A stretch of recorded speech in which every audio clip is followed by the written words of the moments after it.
The shadow of absolute evil. The shadow of absolute evil had crossed the sea and now sought the chosen target, a dark elf named Talia. A long, long time ago, the absolute evil had, in the famous predecessor to this game, subjugated the known world and defeated good. Now, in a world full of blackness and despair, it spent its days sipping cocktails from the skulls of its enemies and forging new plans over a grilled unicorn kebab. Unfortunately, there wasn't much left to forge. A few orc wedges, the occasional trick played on the little snots. There just wasn't anything left to conquer. As the weeks and months passed, the absolute evil grew ever more reticent and seclusive. From time to time, one could hear a slight murmur from the depressed evil's super-secret laboratory in the depths of the dungeon. Its creatures grew more worried with each passing day, and even started to miss its ingenious evil tricks. It was a somewhat confusing time for them. No beatings, no torture, and no being sent to a senseless death.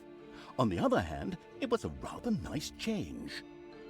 Eons passed, and the unicorn supply dwindled until suddenly, one wonderful day, the evil genius evil joyfully burst from its super-secret laboratory.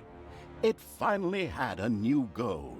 An unknown continent, as often found in sequels, lay to the east, sheltered from the wicked evil by naught but a puny little ocean. It immediately had a fleet built. This was so powerful that it covered the horizon from north to south and was manned by the best and most powerful creatures at the devious evil's command. The fleet set sail for the crossing to this new continent, left the harbor, and sank. Yet that mattered naught to the couldn't give a hoot about its minions' evil. It instructed its goblins and little snots to design an even more powerful fleet. These new ships were gigantic. Loaded with devious evil's second-best creatures, the fleet set out. And that sank as well. The annoyed evil saved his relentless anger towards the shipbuilders for later. Obviously, it would have to take care of the matter itself. With a sigh, it cast a spell and created a shadow of itself, a creature of absolute darkness and evilness. This shadow flew across the water towards the east.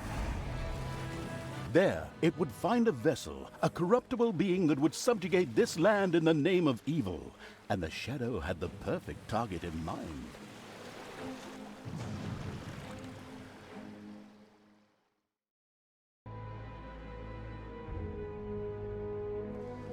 The great paladin Tanos, hero of the totally Eastern Kingdoms and a repugnantly good fellow. He was visiting the fatiguing library in Tristram with his comrades to see his foster daughter Talia. Well now, Talia, tell me about your studies. Are you making progress with the writings of the ancient sages? Yes, dear father, I have thoroughly digested it and have come a step closer to the good. The desire within me to do evil is defeated. Really? Excellent! I am proud of you, my child. Continue to concentrate on your studies. I must go to Stormbreeze to clear up a few matters. I'll be back soon. In the meantime, my loyal friend Grimly will protect the country. Should anything trouble you, you can turn to him. Isn't that right, Grimly? Aye, of course, Tanos. I'll keep an eye on the damned elf. Your daughter. You can count on me. Then I'll see you soon, my friends. May the goddess watch over you, and the light burn eternally. Bon voyage, dear father. I'll make you so proud of me. Who does good is good. Yuck! Disgusting phrases like that always leave such a nasty taste in my mouth. These abnormally good heroes, on the other hand, had no inkling of the malignity gathered to the south. One moment a herd of sheep was peacefully grazing, and the next moment, whumph!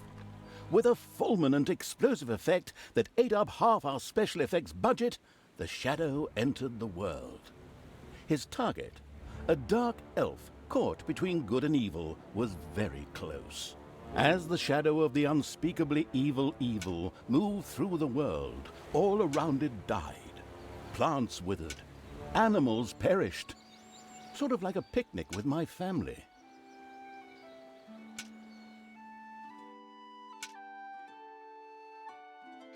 The shadow of the far-off evil found itself very, very close to Twistram. It could practically feel its target's presence. Take these lanterns, men, and let the light of the goddess shine. For the night is dark and full of terrors. And there's a pile of horse poo around here somewhere. I trod in it earlier. For the darkness! I mean, for the light! Sorry, I'm still in training. Yes, well, that is somewhat suboptimal. Naturally, the shadow of the almighty evil was an incredibly powerful creature. But, well, light was a bit of an issue. It would certainly be wise to stay out of the lantern light.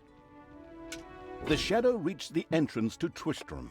Fortunately, this one was not closed, but it was brightly lit. Luckily, there was an unfortunate guard on patrol that the shadow was able to possess, thanks to its incredible powers.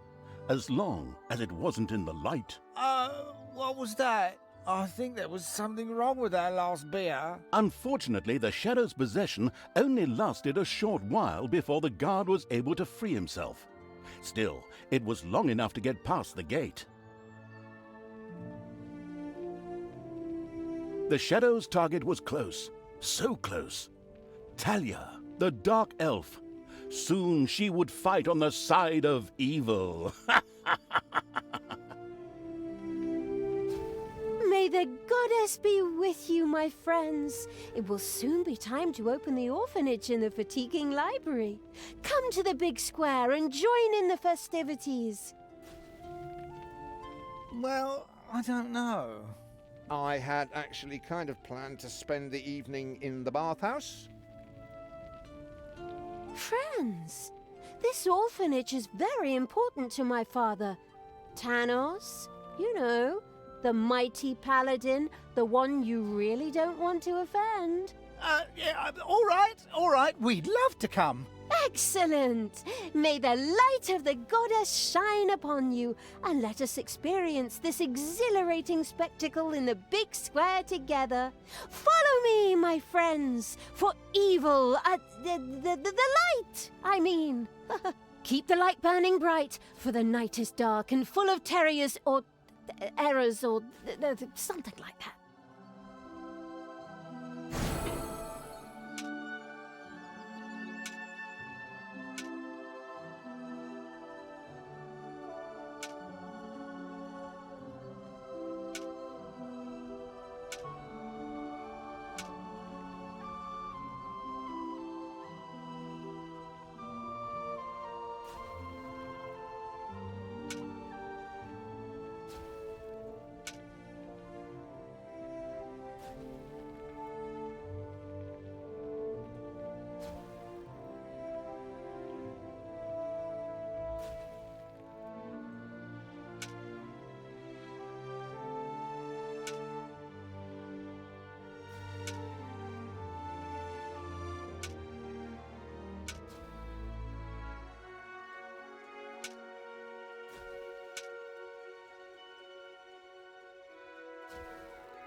Stop holding the lantern in your face like that, boy.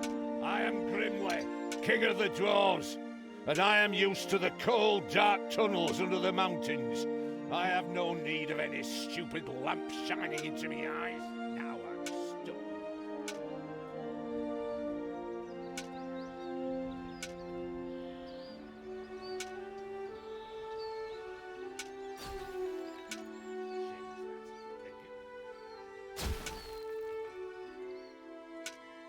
In the distance, one could hear the unbearably good bells of a church. They must be marking the opening of the orphanage in the fatiguing library. Heroes, with lanterns, began to stream in that direction. The crossing on a red signal evil shadow swore, or would have if it had a mouth, and tried to avoid the lanterns as much as possible. Friends, we're gathered here to open this orphanage in the fatiguing library for our goddess. And in the name of my father Tanos, I'm glad to see so many of you here of your own free will.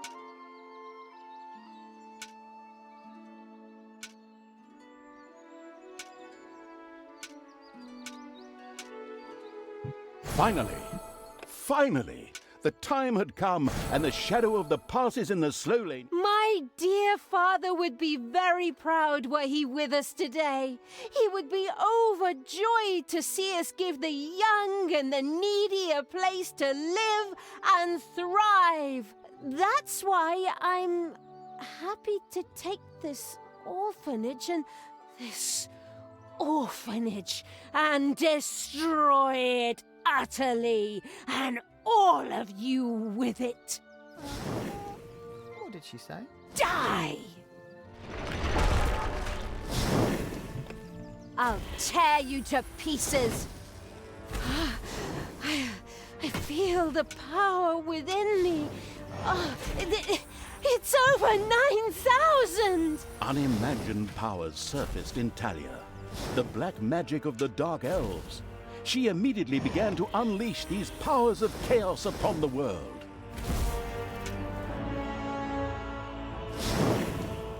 Like lambs to the slaughter! The Dark Elf raged through Twistrum's inexperienced guards. She thereby built up a tremendous inner energy, which she released into the world as a focus beam, while screaming, Kamehameha! Meanwhile, in the fatiguing library, they waited eagerly with coffee and cake for Talia to show up and open the new orphanage. The energy beam hit the cake with a resounding zap and reduced it to ashes. Oh yes, and the rest of the building and everyone inside it as well. The narcissistic evil patted itself on the shoulder for this. Or it would have, but the metal armor always made such a terrible clonking noise when it tried. But then again, that's what little snots are for. Obviously, the Dispatch Shadow had found a perfect vessel in the Dark Elf. Talia had already earned the title of Employee of the Month, with the utter destruction of the fatiguing library, as well as half of Twistrum. The destruction of an orphanage and the bombardment of innocent citizens with magic missiles immediately made her the minion-wasting evil's new favorite henchperson. Her evil deeds complete, Talia withdrew into the vaults beneath the ruins of the fatiguing library. There, between the slaughterhouse and Mad Archbishop Lazarus's apartments, she prepared to create something powerful in the name of the absolutely ultimately evil. A dungeon heart, the cornerstone of any dungeon's power. Far away, Paladin of Light and Talia's former mentor, Tanos, was on his way to the Empire's capital of Stormbreeze. Naive and trusting as he was whistling cheerfully to himself, with no inkling of his foster daughter's dark deeds. Though he was aware that as a Dark Elf, she always had a core of evil in her. He had hoped to defeat it through religious indoctrination with ancient mad writings. Well, old bean, you thought wrong.